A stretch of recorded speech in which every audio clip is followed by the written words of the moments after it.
Bismillahirrahmanirrahim. Assalamualaikum warahmatullahi wabarakatuh. Selamat sore, salam sejahtera bagi kita sekalian. Shalom Salve, Om Swastiastu, Namo Buddhaya, salam kebajikan. Terima kasih saudara-saudara sekalian, teman-teman dari media, saudara-saudara sekalian. Sore hari ini dari sejak jam 3.50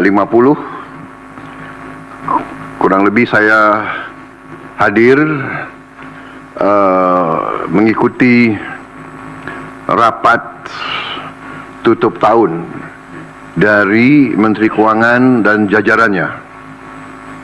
Jadi pada hari ini jajaran Kementerian Keuangan mengikuti arus masuk uang ke pemerintah Indonesia dari perpajakan, dari bea cukai, dari PNBP, ya.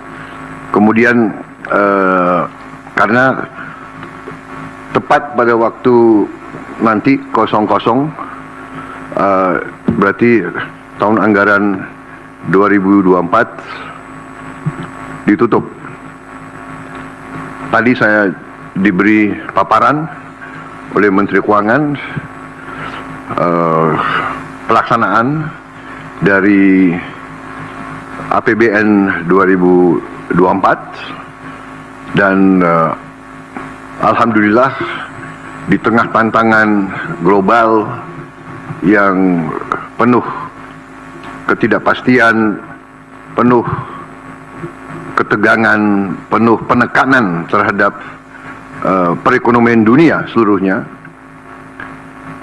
yang mempengaruhi harga-harga komoditas, yang ujungnya mempengaruhi penerimaan kita, juga mempengaruhi harga-harga minyak dan gas.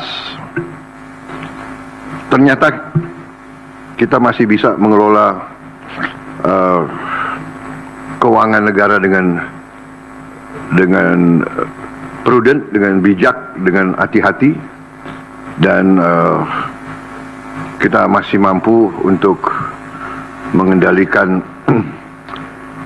defisit kita, hati-hati dan cukup mampu kita kelola. Dalam hal ini juga saya kira ada baiknya juga saya menyampaikan beberapa hal tentang kenaikan tarif pajak pertambahan nilai PPN yang mungkin masih ada suatu keraguan-raguan atau suatu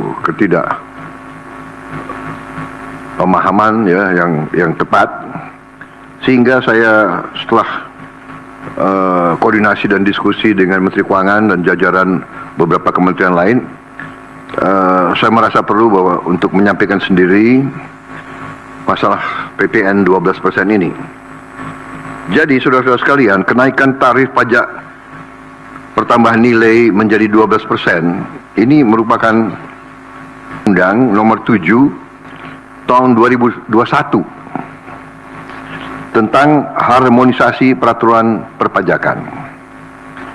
Jadi, sesuai kesepakatan pemerintah Republik Indonesia dengan DPR tahun 2021, kenaikan tarif dilakukan secara bertahap dari 10% menjadi 11% mulai 1 April 2022. Ini sudah dilaksanakan.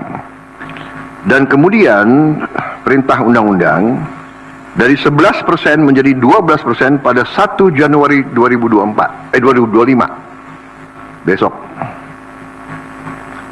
Kenaikan secara bertahap ini dimaksud agar tidak memberi dampak yang signifikan terhadap daya beli masyarakat, terhadap inflasi, dan terhadap pertumbuhan ekonomi. Saudara-saudara, sudah merupakan sikap pemerintah yang saya pimpin, juga saya yakin juga pemerintah pendahulu saya, bahwa setiap kebijakan perpajakan harus selalu mengutamakan kepentingan rakyat secara keseluruhan, perlindungan daya beli rakyat, serta mendorong pemerataan ekonomi. Komitmen kita adalah selalu berpihak kepada rakyat banyak, berpihak kepada kepentingan nasional, dan berjuang dan bekerja untuk kesejahteraan rakyat. Karena itu, seperti yang sudah saya sampaikan sebelumnya dan telah berkoordinasi dengan DPR RI, hari ini pemerintah memutuskan bahwa kenaikan tarif PPN dari 11% menjadi 12% hanya dikenakan terhadap barang dan jasa mewah. Ya, saya ulangi ya supaya jelas. Kenaikan tarif PPN dari 11% menjadi 12% hanya dikenakan terhadap barang dan jasa mewah, yaitu barang dan jasa tertentu yang selama ini sudah terkena PPN barang mewah, yang dikonsumsi oleh golongan masyarakat berada, masyarakat mampu. Contoh, pesawat jet pribadi itu tergolong barang mewah yang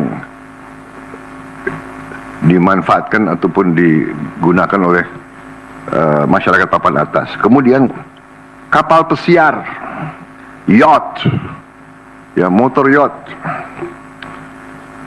Kemudian rumah yang sangat mewah, yang nilainya di atas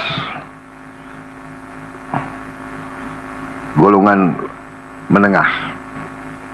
Artinya, untuk barang dan jasa yang selain tergolong barang-barang mewah, ya, tidak ada kenaikan PPN, yakni tetap sebesar yang berlaku sekarang, yang sudah berlaku dari sejak tahun 2022. Ya. Untuk barang dan jasa yang merupakan kebutuhan pokok masyarakat, yang selama ini diberi fasilitas pembebasan atau dikenakan tarif PPN 0%, masih tetap berlaku.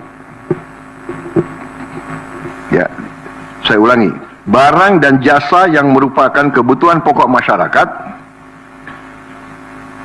yang selama ini diberi fasilitas pembebasan dari pajak, ya, yaitu PPN 0% masih tetap berlaku.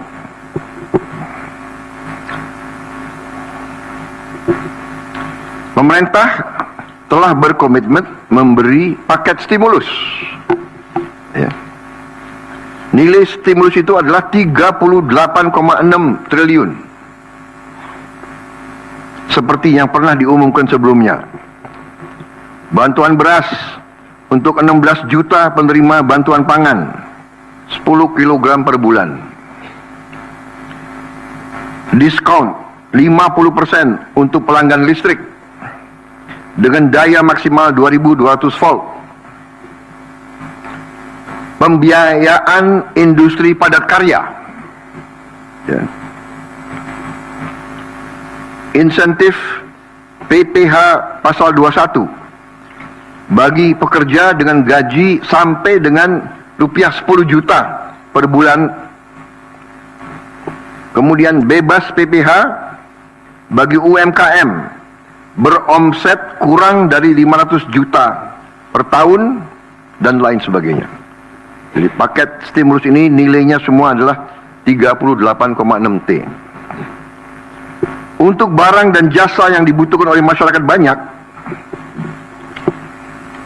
yang tetap diberi pembebasan PPN, yaitu tarif 0%, antara lain kebutuhan pokok, beras, daging, ikan, telur, sayur, susu segar, jasa pendidikan, jasa kesehatan, jasa angkutan umum, rumah sederhana, air minum. Saudara-saudara, dengan ini saya kira sudah sangat jelas bahwa pemerintah akan terus berupaya untuk menciptakan sistem perpajakan yang adil dan pro rakyat. Saya kira hal-hal yang lebih teknis akan ditindaklanjuti oleh kementerian-kementerian yang terkait dan semua lembaga yang terkait. Saya kira itu saja dari saya. Terima kasih. Wassalamualaikum warahmatullahi wabarakatuh. Shalom Salve, Om Santi Santi Santi, Om Namo Buddhaya, salam kebajikan, dan selamat malam tahun baru. Dan saudara lihat, malam tahun baru pemerintah masih bekerja, ya. Sampai nanti jam 00.00 pemerintah tetap sebagian besar pejabat ada di kantor masing-masing. Saya kira itu.